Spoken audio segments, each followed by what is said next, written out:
आज मेरे साथ प्रदेश भर में वर्चुअली जुड़े हुए बढ़ते हुए केसों की, पॉजिटिव केसेस की संख्या थम गई है। 12,000 के आसपास केस हमारे यहां पॉजिटिव रोज आ रहे हैं, जबकि टेस्ट हम लगातार बढ़ाते जा रहे हैं। रिकवरी अगर हम देखें तो अब आज मैं देख रहा था 85.13% हो गई है। मुझे गांव में सुन रहे होंगे, सरपंच और सरपंच का चुनाव लड़ने वाले मिलकर इकट्ठे हो जाओ। राजनीतिक मतभेदों के लिए बहुत बहुत समय, कभी भी लड़ लेंगे। ये मानवता पर संकट है मित्रों, और इस संकट के समय हम मिलके 100 और 5 नहीं रहे, 105 हो जाए, सारे मतभेद भूल जाए। क्या भाजपा, क्या कांग्रेस, क्या गांव की पार्टी, सब छोड़ो, मिलके इकट्ठे हो जाओ। और प्रभारी मंत्री ध्यान दें, उनके प्रभार के जिले में कलेक्टर ध्यान दें, उनके जिले में जिला पंचायत, जनपद पंचायत, और मैंने फिर कहा विधानसभा में लीड करे विधायक। गांव गांव में ये टीम बन जाए, ये रोके कि नहीं बंद भाई साहब। जिन गांव में पॉजिटिव केस हो उनमें मनरेगा की मजदूरी भी 15 मई तक बंद कर दो। फिर राशन देंगे, चिंता की जरूरत नहीं है, क्योंकि आसपास आपस में मिलेंगे तो फैलेगा संक्रमण। जिन गांव में पॉजिटिव केस नहीं है वहां मजदूरी चल सकती है सावधानी के साथ। अभी कोविड केयर सेंटर खाली पड़े हुए हैं, हमने जो बनाए, बहुत बड़ी संख्या है ही नहीं उनमें चाय, नाश्ता, भोजन, इलाज, सबकी व्यवस्था हम कर रहे हैं। और शहरों में मैं फिर कहता हूं विधायक लीड करे, उनके विधानसभा क्षेत्र में अलग अलग अधिकारियों की ड्यूटी कलेक्टर लगा दी। कई राज्यों में स्थिति बहुत भयानक है, लेकिन हम निर्णायक दौर में पहुंच गए जब अंतिम प्रहार कर सकते हैं मध्य प्रदेश में कोरोना की जड़ों पर। लेकिन इतनी सतर्कता से काम लिया तो ही उससे शहर की टीम बनी। 15 मई तक बंद।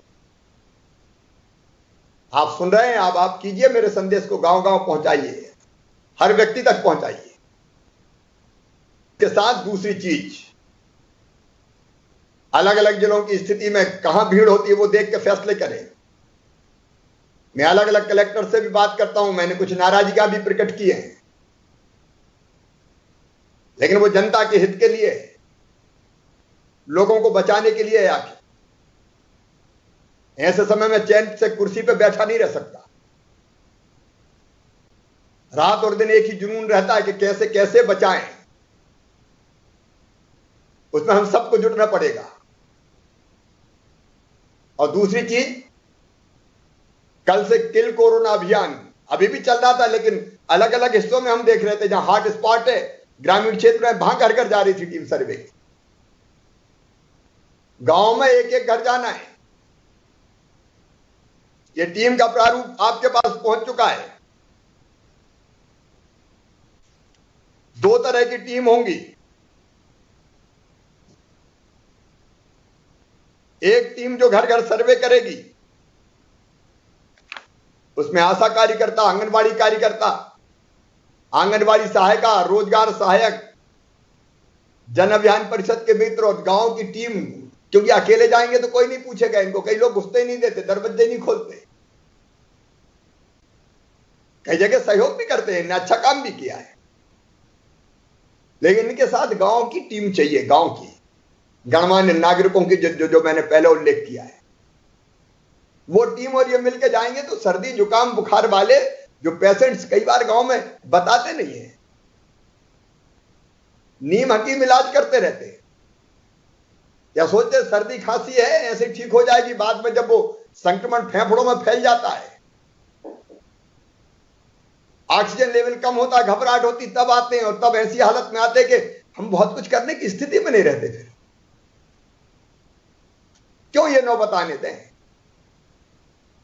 हर जरा संकल्प कर ले, पहचानेंगे कहीं भी अगर है सर्दी जुकाम बुखार वाले, घर घर जाके सर्वे करके निकालेंगे उनको, और जितने ऐसे निकलेंगे उनके लिए फिर हमारी दूसरी टीम, एक टीम घर घर का सर्वे करेगी, दूसरी टीम केवल ऐसे निकले, किसी गांव में 5 निकले, 10 निकले, कहीं बिल्कुल नहीं निकलेंगे, कहीं ज्यादा निकलेंगे, तो वहां फिर ये लोग आशा सहयोगिनी, एएनएम, एनएमएस, सीएचओ, एचएलबी, पुरुष supervisor, malaria supervisor, leprosy supervisor, BE, बहुत बड़ी टीम है, हम खड़ी कर रहे हैं, आंगनबाड़ी सुपरवाइजर, पंचायत सचिव, ये रहेंगे वहां जो लक्षण के अनुसार दवाई देंगे, मेडिकल किट तत्काल दे देंगे। हम रिपोर्ट का इंतजार नहीं करेंगे कि टेस्ट की रिपोर्ट आए तब देखेंगे, तत्काल दवाई। और उनमें से जिनको लक्षण दिखे उनका टेस्ट तो कराएंगे ही, लेकिन इलाज की तत्काल व्यवस्था, घर में आइसोलेट कर दें उनको, और नहीं तो कोविड केयर सेंटर पे भेज दें। ये डिले नहीं कर सकते हम, डिले हुआ तो गांव में फैलता है फिर संक्रमण, कई गांव में ज्यादा केस मिलने लगे, कई गांव ने अपने आप को बचाया भी, रोका भी, और इसलिए संकल्प मेरा गांव कोरोना मुक्त गांव। प्रशासन की सबसे नीचे की इकाई के साथ मिलकर गांव की टीम ये तय करें, वहीं दवाई दी जाएगी, सावधानी क्या क्या रखा जाए इसका पर्चा दिया जाएगा, होम आइसोलेशन में रखने लायक होगा होम आइसोलेशन में रखेंगे, नहीं तो क्वारंटाइन सेंटर में ले जाएंगे या कोविड केयर सेंटर में ले जाएंगे। और हम सब जानते हैं, मैं ग्रामवासियों से कह रहा हूं कि लापरवाही बहुत, और शहर में भी कई बताते ही नहीं बिल्कुल, तो भाई छुपाने से फायदा क्या? ये मन में पता नहीं कैसी मानसिकता कुछ लोगों के मन में है कि नहीं नहीं नहीं घर पे ही ठीक हो जाएंगे, अब मत बताओ, या डरते हैं। इनको निकाल के समय पे इलाज के लिए लाना पड़ेगा तो ये सब बच जाएंगे। तो कोरोना ऐसी बीमारी नहीं है, प्रारंभिक लक्षण के समय अगर हमने इसको इलाज कर लिया इसका तो बिल्कुल ठीक होता है। ये खतरनाक तब होता है जब लंग्स में जाता है, फेफड़े संक्रमित कर देता है।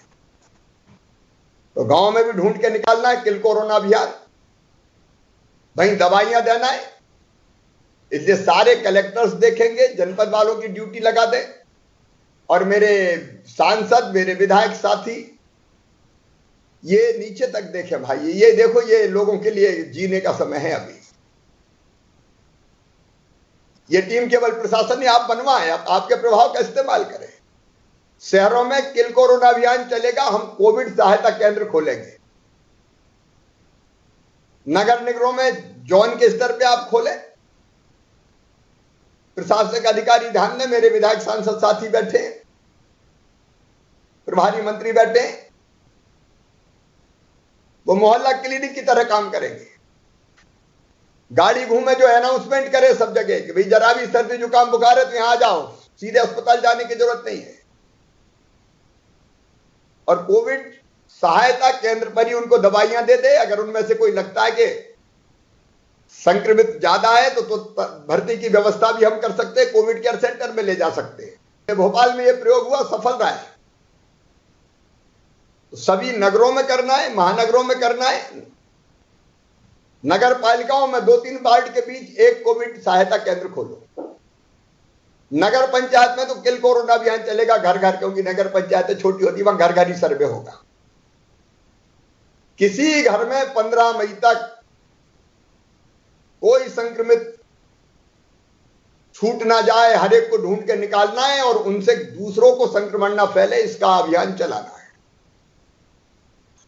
ये किल कोरोना अभियान, मैं चेतावनी भी देना चाहता हूं, इस समय अगर कोई ये करेगा कोरोना के संकट में कि लोगों को लूटने का प्रयास करे, तो वो इंसान नहीं है, इंसानों को नोचने वाला गिद्ध है। हम छोड़ेंगे नहीं उनको। हमने कार्रवाइयां शुरू की है,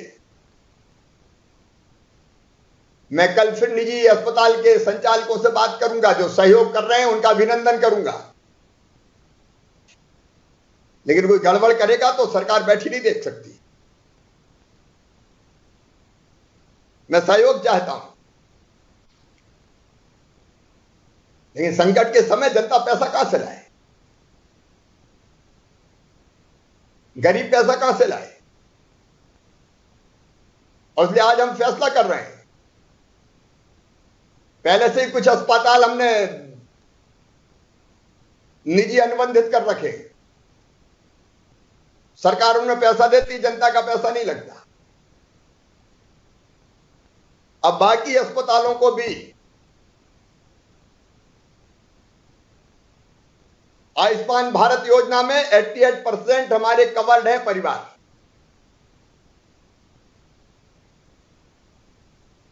उसका पैकेज अस्पतालों ने बताया कि उस पर इलाज में कठिनाई नहीं हो सकता, तो मैं बढ़ा रहा हूं। वो राज्य सरकार वहन करेगी, उसको मैं तर्कसंगत बना रहा हूं।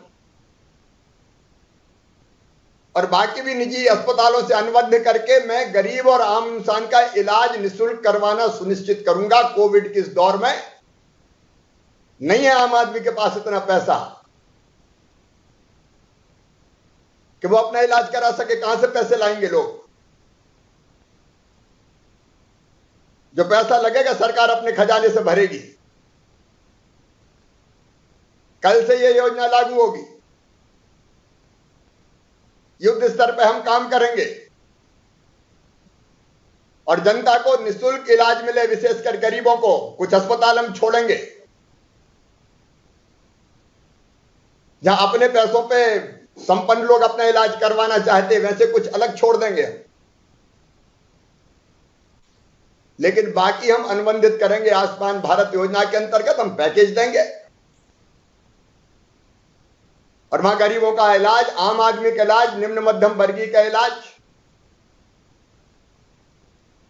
इवन मध्यम वर्गीय का इलाज हम निःशुल्क करवाएंगे। सारे कलेक्टर सुन लें, आयुष्मान भारत के कार्डधारी कितने निकाल लो, सूची पूरी। अगर परिवार में कोई सदस्य रह गया, तुरंत आयुष्मान भारत का कार्ड बनाओ, तुरंत चाहिए मुझे, तुरंत।